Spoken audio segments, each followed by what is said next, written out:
বিশ্ব নবী রাহমাতুল লিল আলামিনকে ডাক দিয়ে বলতেছেন, ওগো নবীজি,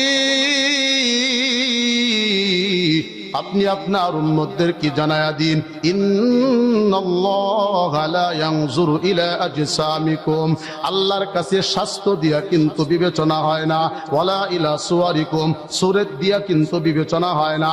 আল্লাহ পাকের আদালতে কে হলিউডের তারকা, কে বলিউডের তারকা, এগুলো দিয়া বিবেচনা হয় না। আল্লাহ পাকের আদালতে কে মোটা কে চিকন বিবেচনা হয় না। আল্লাহ পাকের আদালতে কে সুন্দর কে কালো এগুলো দিয়া বিবেচনা হয় না। আপনি যদি রিস্কাওয়ালা হন, আপনি যদি খেত কামারে কাজ করনেওয়ালা শ্রমিক হন, আপনার দিলটা যদি আল্লাহর জন্য থাকে, আল্লাহ পাক বলেন ওয়ালাকিন ইয়ানজুরু ইলা কুলুবিকুম। নবীজি সাল্লাল্লাহু আলাইহি সাল্লাম বলেন, আল্লাহ পাক বান্দার অন্তরের দিকে তাকান, বলেন সুবহানাল্লাহ। নবীজি সাল্লাল্লাহু আলাইহি ওয়াসাল্লাম বলেন, আল্লাহ পাক বান্দার অন্তরের দিকে তাকান। বান্দার অন্তরটা যদি আল্লাহ পাকের সাথে কালেকশন থাকে, লোকটা রিস্কাওয়ালা হোক, দরিদ্র হোক, কালো মানুষ হোক, হতে পারে সমাজের মধ্যে তার কোনো সম্মান নাই, আল্লাহ পাক বলেন এই লোকটা যখন মৃত্যুবরণ করে, আমি আল্লাহ সাথে কালেকশনটা হওয়ার কারণে আমি রব তাকে দুনিয়ার জমিন থেকে আসমানে নিয়ে আসি, ফেরেশতারা আহলান সাহলান বলতে থাকি। ফেরেশতারা আহলান সাহলান, মারহাবা, এ তোমার বড়ই ভাগ্যবান যে রব তোমার উপরে খুশি, বলেন না সুবহানাল্লাহ। এজন্য এই মাদ্রাসাগুলিকে আপনি মোহাব্বত করেন, আল্লাহর সাথে আপনার দিলটা কালেকশন হবে। কথা কয় না, ঠিক না বেঠিক? মোহতারাম হাজিরিন, এই মাদ্রাসার সাথে কালেকশন রাখলে, ছাত্রদের সাথে কালেকশন রাখলে, উস্তাদের সাথে কালেকশন রাখলে কি লাভ হবে? ছোট্ট করে একটা ঘটনা শোনাইতেছে, আপনারা ভালো করে শুনেন। আমার আপনার সমাজে চেয়ারম্যান সাহেব আছে না নাই?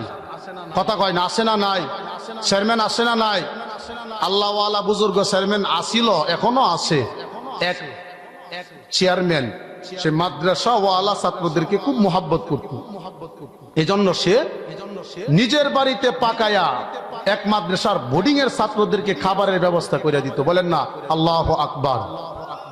প্রতিদিন খাবার দিতেছে, বিবি সাহেব পাকায় আর চেয়ারম্যান সাহেব নিজে কাঁধে বহন করে মাদ্রাসায় কানাটা পৌঁছায়া দেন। আপনাদের কি ভাল লাগতেছে না? বয়ান ছেড়ে দিব? তাহলে এই যে উঠা বসা হচ্ছে কেন? আমি গাজীপুর থেকে আসছি দেখি আপনারা রাগ করছেন যে এলাকার বক্তা তুই হুজুর গাজীপুরতে আসছেন কিয়া? তাহলে কথাগুলি শুনেন।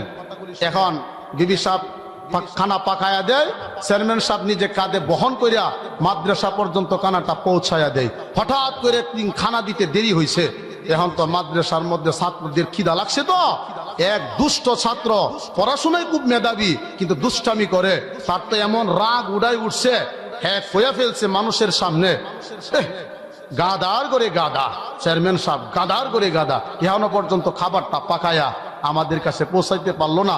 সে আস্তে একটা গুরু হইলে, গুরু না হইলে কি হে সময় মতো খানাটা বাড়াইতে পারলো না। কারণ এই কথা তো চেয়ারম্যান সাহেব শুনে লাইছে। দেখবেন সমাজের মধ্যে যে কথাটা লুকায়া রাখার দরকার, এটা তাড়াতাড়ি সইয়া জায়গা। কথা বলে ঠিক না বেঠি? চেয়ারম্যান সাহেবের কানে গেছে, চেয়ারম্যান সাহেব তো রাগে ফায়ার হয়ে গেছে, কি কইরি আমি এত মোহাব্বত করে খানা পাকায়া দেই, নিজে কাঁধে বহন করে খানাটা মাদ্রাসায় নিয়ে যায়, আর আমারে গুরু ডাকছে।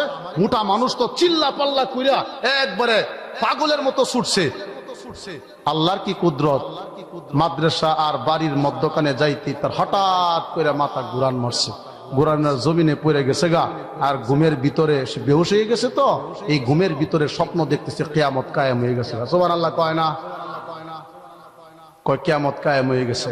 কিয়ামত যখন কায়েম হয়ে গেছে গা, কারণ আল্লাহ পাকের আদালত বিচার যখন শুরু হয়ে গেল গা, আমার ব্যাপারে ফয়সালা হইল, আমি হইলাম জাহান্নামী, আমারে সিগল দিয়া জাহান্নামী হাসরের মাঠে আমাকে বেঁধে রাখা হয়েছে পিলারের সাথে। এখন কয় যে আমি তো বাঁচবার জন্য আমার মারে ডাক দিলাম, মা আমার অস্বীকার করে, বাবারে ডাক দিলাম, বাবা অস্বীকার করে, সবাই অস্বীকার করে, আমারে বাঁচাইবার মতো কেউ না। আমি তো বুঝছি কাম সারছে, আজকে জাহান্নামের আগুন ছাড়া আর আমার কপালে কিছুই জুটবে না। চেয়ারম্যান সাহেব বলতেছে, আমি চেয়ারম্যান বড় হতভম্ব হয়ে গেলাম, আমাকে কেউ বাঁচাইবার জন্য আসে না। আমি তো তাকায় রইলাম আমাকে কেউ বাঁচায় কিনা। হঠাৎ করে তাকায় দেখলাম আমার চোখের সামনে যে মাদ্রাসাগুলির ছাত্রগুলিকে মহব্বত করে করে কানা পাকাইয়া তাদের কাছে পৌঁছায়া দিতাম, এই ছাত্রগুলো একে একে লাইন ধরে ধরে জান্নাতের ভিতরে চলে যাচ্ছে। সুবহানাল্লাহ কোন, একটা জোরে কোন না সুবহানাল্লাহ।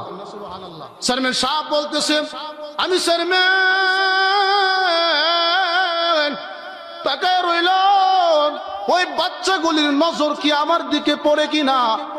না না, কোন ছাত্রের নজর আমার দিকে পড়ে না। হঠাৎ করে যেই ছাত্রটা আমাকে গরু ডাকছিল, দুষ্ট প্রকৃতির ছাত্রটা, এই ছাত্রটার নজর পড়ে গেল আমার দিকে। আমার দিকে নজর পড়ার সাথে সাথে চিল্লায় বলতেছে, এ সাথীরা জান্নাতে যাব না।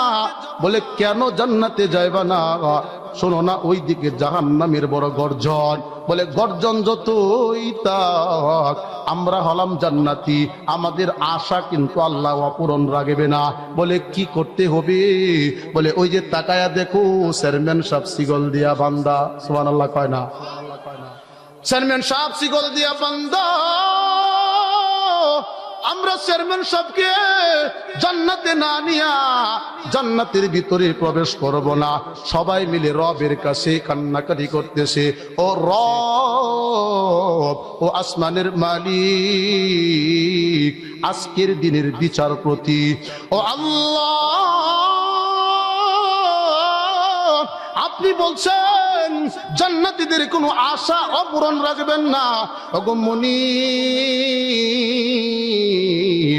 যার খানা খাইলাম, যার খানা খাইয়া কোরআনের হাফেজ হইলাম, আলেম হইলাম, সেই চেয়ারম্যান সাহেব শিকল দিয়া বান্দা জাহান্নামের মধ্যে যাবে।